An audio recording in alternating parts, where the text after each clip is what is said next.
एबटाबाद से शेरवान हबीबाबाद जाने वाले टोटा आईएस को चकुली के ज़ियारत के मकाम पर हादसा। एक शख्स जहां भाग जबकि 10 ज़ख्मी। ज़ख्मियों में से 5 अफराद की हालत तशवीशनाक बताई जाती है। रेस्क्यू 1122 ने 5 ज़ख्मियों को तशवीशनाक हालत में DHQ मुंतकिल कर दिया, जबकि मामूली ज़ख्मियों को इब्तदाई तिबी इमदाद के बाद घर भेज दिया। हादसा तेज़ रफ्तारी और फिसलन की वजह से पेश आया।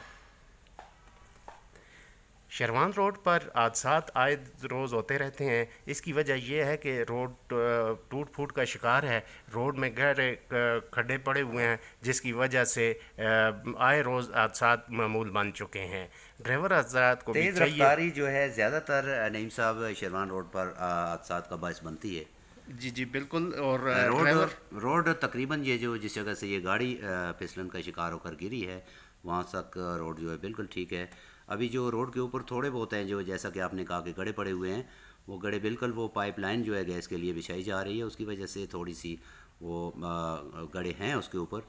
तो ड्राइवर हजरात जो हैं वो तेज़ रफ्तारी से काम लेते हैं, जिसकी वजह से ऐसे हादसात आए रोज़ शेरवान रोड पर रूनमा हो रहे हैं। इससे पहले भी हबीबाबाद की एक गाड़ी जो है इससे से पीछे जो है थोड़ी जगह से गिरी थी, जिसमें काफ़ी लोग जो हैं वो ज़िंदगी की बाजी हार चुके थे। तो इस क्या कहते हैं आप इस हवाले से? ये टोटा आईएएस के जो ड्राइवर होते हैं, ये इन्होंने गाड़ियों को जहाज़ बनाया हुआ होता है। ये तो बहुत ज़्यादा स्पीड जो है वो मारते हैं। स्पीड्स जो है इनको स्पीड जो है वो कम कंट्रोल करनी में चाहिए, रखनी चाहिए। कंट्रोल में रखनी चाहिए। गाड़ी जब इनसे आउट ऑफ कंट्रोल होती है तो वो गिर जाती है। और ये हर जगह पे ये पहाड़ी इलाका है, तो इसमें मोड़ हैं, काफ़ी सारे मोड़ हैं। मोड़ों की वजह से वो मोड़ों में इनको गाड़ी को कंट्रोल नहीं कर ड्राइवर सकते। हजरात को एहतियात से काम लेना चाहिए और स्पीड पर कंट्रोल करना चाहिए।